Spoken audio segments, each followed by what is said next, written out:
నమస్తే రమగారు. నమస్తే జయ. రమగారు, శుక్రవారం అండ్ మంగళవారం ఈ 2 రోజులు కూడా కొన్ని పనులు చెయ్యకూడదు అని చెప్తూ ఉంటారు. సహజంగా ఇంట్లో పెద్దవాళ్ళు ఎవరున్నా కూడా చేయకూడని పనులు చేస్తుంటే ఈ రోజు ఎందుకు చేస్తున్నావు అంటారు. అసలు చేయకూడని పనులేంటి, దాని వెనుకాల ఉన్న అంతరార్థాలు అవి ఖచ్చితంగా మనకు తెలియదు జయ. ఇవేంటంటే ప్రాంతాల వారీగా ఇలా చెప్పుకుంటూ ఉంటాం. కొన్ని చోట్ల మంగళవారాలు ఏ పని మొదలు పెట్టకూడదు అంటారు. మంగళవారం భౌమవారం అని, ఆయన ఏదో కోపిష్టివాడని ఆవిడ మొదలెడితే పనులు ఏదో చెప్తారు. మంగళవారాన్ని జయవారం అనే లెక్క కూడా ఉంటుంది. మేము మంగళవారం జయవారం అనుకుంటాం. నాకు అసలు మంగళవారం సెంటిమెంట్ ఏం ఉండదు. మంగళవారం పనులు మొదలు పెట్టుకుంటాను. మా నాయన మనేవారు మంగళవారం అంటే జయవారం పనికి వస్తుందని. కొందరికి సిద్ధాంతం ఉండదు, కొందరికి సిద్ధాంతం ఉంటుంది. కొన్ని ఊళ్ళల్లో గురువారం కూడా చెయ్యరు. సాధారణంగా ప్రజలు చెయ్యకూడదు అనుకునే పనులు చెప్తాం. శుక్రవారం పెట్టుకుందాం. మొదట శుక్రవారం నాడు బూజులు దులుపకూడదు. పూజా మందిరాలు అవి శుభ్రం చేసి మన ఇంట్లో ఉన్న చెత్తని దీన్ని బయట పంపించేసేయకూడదు. పాత సామాన్లు పాత బట్టలు ఎవరికి ఇవ్వకూడదు. తర్వాత చేతికి గాజులు అవి ఉంటే తీయకూడదు. శుక్రవారం నాడు పసుపు కుంకుమ డబ్బాలు ఖాళీ చేయటం కానీ కింద పడిపోవటం కానీ అవ్వకూడదు. తర్వాత పువ్వులు అవి కూడా పారేయకూడదు. ఇప్పుడు మన గుమ్మాలకి పువ్వులు కట్టాం, గురువారం ఏదో పండగ, శుక్రవారం నాడు తీయకూడదు. అమ్మవారిని ఏదైనా బుధ గురువారాల్లో వినాయకుడిని కానీ అమ్మవారిని కానీ ఏదైనా పూజ చేసుకున్నాము, శుక్రవారం నాడు ఆ పీఠాన్ని కదపకూడదు. తర్వాత ఏమో ఆడపిల్లలు మన ఇంట్లో ఉన్న పిల్లల్ని పుట్టింటి నుంచి అత్తారింటికి పంపకూడదు. శుక్రవారం నాడు పంపకూడదు. ఇది సాధారణంగా చెప్పే విషయం ఏంటంటే లక్ష్మీదేవి శుక్రవారాన్ని ఆశ్రయించుకుని ఉంటుంది. శుక్రవారం లక్ష్మీప్రదమైన రోజు, అందుకని ఆ రోజు తలంటి కూడా పోసుకోకూడదు అంటారు. శుక్రవారం తలస్నానం చేయరు చాలామంది. మనకు మామూలుగా తలస్నానం అంటే బుధ శనివారాలే నియమం. శుక్రవారం నాడు పొద్దున్నే నెత్తికి నూనె రాసుకుని ఆ నూనె వదిలించుకోవటము చేస్తే లక్ష్మీదేవి వదిలి వెళ్ళిపోతుందని భావిస్తారు. లక్ష్మీదేవికి శిరోభారం వస్తుందట. మొన్న ఎవరో చెప్పారు గురువారం నాడు కూడా వాళ్ళ ప్రాంతంలో గురువారం తలస్నానం చేస్తే లక్ష్మీదేవికి తలనొప్పి వస్తుంది. ఇప్పుడు లక్ష్మి అంటే ఒక మాతృస్వరూపం, ఒక అమ్మవారు, ఒక దైవ స్వరూపం.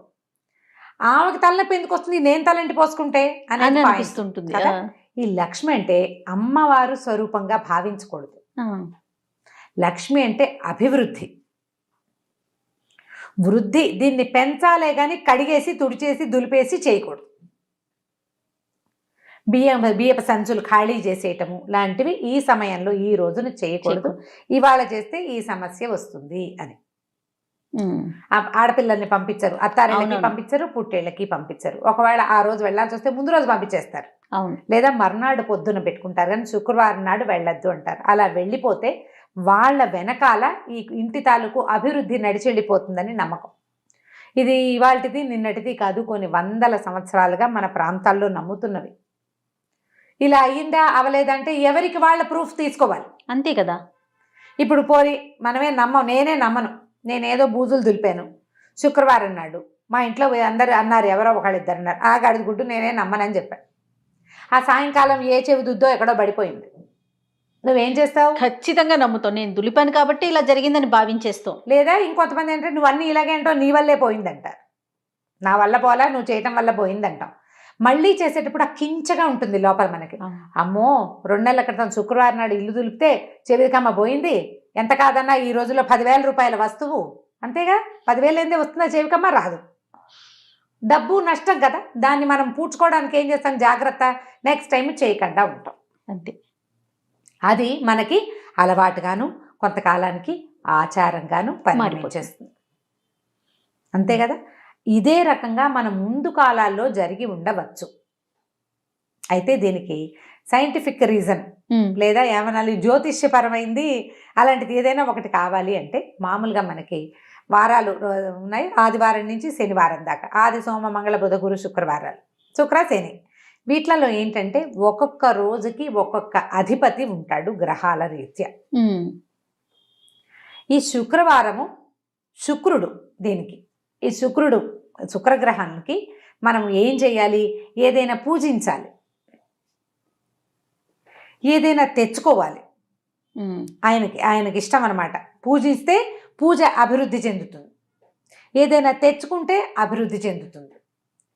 ఇచ్చినా పడేసినా దొరకదు మళ్ళీ.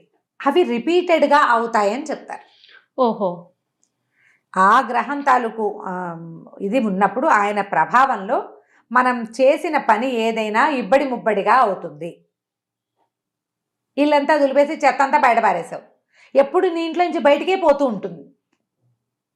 అలా కాకుండా నువ్వు ఏదైనా ఒక మంచిది తెచ్చుకున్నావు, ఎప్పుడు వస్తూనే ఉంటుంది. ఇదే పాయింట్. ఓకే. గ్రహాలను అనుసరించి ఈ విధానాన్ని అవలంబించేవాడు. మరి మంగళవారం ఏంటి రమ్మగారు? మంగళవారం కూడా ఇంచుమించుగా ఇలాంటిదే. మంగళవారము కుజుడు భూ సంబంధం, ఆయన భూమి పుత్రుడు. అవును. ఆయన కూడా ఏంటంటే ఆయన కొంచెం కోపిష్టివాడు, ఎర్రటివాడు, ఎర్రగా ఉంటాడు. ఆయనకి ఏంటంటే ప్రశాంతమైన వ్యవహారాలే కానీ పెద్ద పెద్ద వ్యవహారాలు అవి చేస్తే దురుసుగా అయిపోతుంది ఆ రోజున. ఆయన కోపిష్టివాడు కదా, కోపంగా ఉంటాడు. అందుకని కొన్ని ప్రాంతాల్లో ఈ మంగళవారాన్ని ఇట్లా నమ్ముతారనమాట. వాళ్ళు ఏదో మొదలు పెడితే తొందరపాటు పని కింద పరిణమించవచ్చు. అందుకు ఆ రోజు మొదలు పెట్టిపోకండి పనులు అంటారు. ఈ మంగళ శుక్రవారాల్లో హెయిర్ కట్ చేసుకోరు, గోళ్ళు తీయరు. మగవాళ్ళు హెయిర్ కట్, ఆడవాళ్ళు ఏముంది హెయిర్ కట్లు అనకూడదు కదా, క్షవరం చేయించుకోవటం, గడ్డం గీసుకోకుండా ఉండటం. గోల్డ్ ఎందుకంటే ఈ కట్ చేసేటప్పుడు ఏదైనా ప్రమాదం సంభవించే అవకాశాలు ఉన్నాయి కాబట్టి గోల్డ్ కత్తిరిస్తూ వేలు కదా కోసుకోవచ్చు. ఆ గోల్డ్ అక్కడ ఇక్కడ పడేసేయచ్చు ఇంట్లో. అలాంటివి అశుద్ధమైన వస్తువులు ఉంటే మనకి ఏదైనా ఇబ్బంది రావచ్చు. ఈ ఆలోచనలతోటే మనకి తొలి కాలం నుంచి వద్దని వాళ్ళు జ్ఞాపకంగా. ఇప్పుడు వారం అంతా ఏవో చేస్తూనే ఉంటామా, ఓ 2 రోజులు చెయ్యొద్దు అంటే మనకే మంచిది కదా, అంతే. మనకి మంచిగా, అంతే. ఎందుకు మానేయాలి అని పోట్లాడద్దు. హాయిగా ఈ ఒక రోజైనా పని తప్పుతుందని సంతోషించండి. ఏమవుతుందని ప్రశ్నలు వద్దు, అంతే కదా రమ్మగారు, పెద్దవాళ్ళు పెట్టారు. కుశంకలు పడకూడదు. మనం ఈ రోజున ఇప్పుడు నీకు అత్యవసరం, నువ్వు ఇవాళ చేసి తీరాలి, లేకపోతే కుదరదు. నీకు రేపు శుక్రవారం, ఇవాళ చేసి ఆ పని, అది రేపు చేయకూడదు, ఈ రోజే చేసి మిగతా రోజులకు అవకాశం ఉంది కదా. మనం కొన్ని చెయ్యొద్దు అన్నప్పుడు దాని వెంబడి పడకుండా ఉంటే మనకు మంచిది. అంతే. కాదని చేస్తావు, ఏదైనా తేడా వస్తే ఆ ఫలితం ఎవరు అనుభవిస్తారు? మనమే. చెప్పిన వాడు కాదు, చేసిన వాడు అనుభవిస్తాడు. అవును. చేయకుండా ఉంటే సరిపోతుంది. మనం వీటిని ఎందుకు ప్రోత్సహించాలి, ఇలాంటివి ఒక భావం వస్తుంది. అప్పుడు మన అమ్మ మాట మనం వినాలా వద్దా? ఖచ్చితంగా వినాలి కదా రమ్మగారు. కదా. ఇప్పుడు మన అమ్మ మాట మనం వింటే మన మాట మన పిల్లలు వింటారు, తర్వాత వాళ్ళ పిల్లల మాట వాళ్ళు వింటారు. అంతేనా? ఇది కావాలి మనకి. ఒక వద్దు అని చెప్పినప్పుడు, ఒక నిరోధం విధించినప్పుడు దాన్ని పాటించండి. ప్రశ్నలు వద్దు, ప్రయత్నించండి, ప్రయత్నం చేయండి.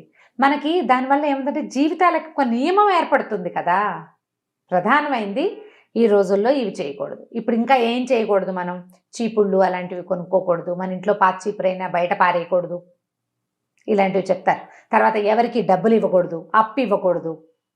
డబ్బులు ఇవ్వకూడదు అంటే కొనుక్కు రాకూడదు అంటే కొనుక్కోవచ్చు, కొనుక్కుని మనం వస్తువు తెచ్చుకోవచ్చు. తర్వాత శుక్రవారం మన ఇంట్లో పనిచేసిన వాళ్ళకి వాళ్ళు శుక్రవారంగా నేను ఇవ్వను అని అనకూడదు, అది తప్పు. మనం పని తీసుకున్నప్పుడు డబ్బు ఇవ్వచ్చు, ఒట్టిగా డబ్బులు ఇవ్వబోకండి. శుక్రవారం నాడు దానం చేయబోకండి. శుక్రవారం నాడు దానం చేయవలసిన విషయాలు కొన్ని ఉంటాయి. పువ్వులు, పళ్ళు దానం ఇవ్వచ్చు. పువ్వులు ఎవరికైనా శుక్రవారం నాడు పువ్వులు ఇస్తే మంచిది. ఓకే. మన ఇంటికి ఒక ముత్తైదు వస్తే ఆమెకు బొట్టు పెట్టి, వాళ్ళు శుక్రవారంగా తాంబూలం ఇవ్వకూడదేమో అని అనుకోవద్దు. బొట్టు పెట్టి తాంబూలం వస్తే లక్ష్మీదేవికి బొట్టు పెట్టి తాంబూలం ఇచ్చినట్టు. ఆ రోజున మన ఇంటికి వచ్చిన అతిథి అభ్యాగతులు లక్ష్మీ అంశగా భావించాలి. వాళ్ళకి చెయ్యొచ్చు, వాళ్ళకేం తప్పులేదు.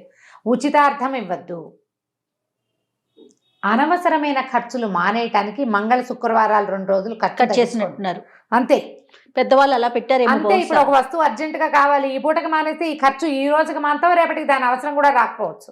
ఆలోచించండి, చాలా సార్లు అట్లా అవుతుంది. అవును రమ్మగారు కదా. అవునవును. ఇది ఆలోచించి చేయండి తప్పకుండా. పైగా హెయిర్ కట్ వద్దంటే మంగళకి ఆ వారంలో ఒక రోజు సెలవు, హాయిగా మంగళ శుక్రవారాలు చేయకూడదు. ఆ 2 రోజులు అతను రెస్ట్ తీసుకుంటాడు. ఇప్పటికీ మనం అదే చూస్తాం కదా, పార్లర్స్ కానీ అన్ని చోట్ల కూడా మంగళవారం సెలవు తీసుకుంటారు కదా. మంగళవారాలు సెలవు. శుక్రవారం నియమం ఉంటే అది కూడా మంచిదే, వాళ్ళకి సెలవు కావాలి కదా. ఇలా ఆలోచించండి. ఏదైనా ఒక పాత పద్ధతిని బాగా జస్టిఫికేషన్ మనం చెప్పుకోలేకపోతాం, వద్దన్నారు మానేస్తే సరిపోతుంది. వీటిని మూఢనమ్మకాల కింద పరిగణించకూడదు అనిపిస్తుంది నాకైతే కదా రమ్మగారు. మూఢనమ్మకానికి ఏముంది అందులో, చేస్తే చెయ్యి లేకపోతే లేదు. అది నీ పళ్ళు రాస్తే నీకే క్రాష్, ఇవన్నీ మూఢనమ్మకాలు ఇలాంటివి వద్దు, అనవసరం. ఇంకా అట్లా వెళ్ళిపోవాలి అంతే మనం. రైట్ రమ్మగారు, థ్యాంక్ యూ. నమస్తే. నమస్తే.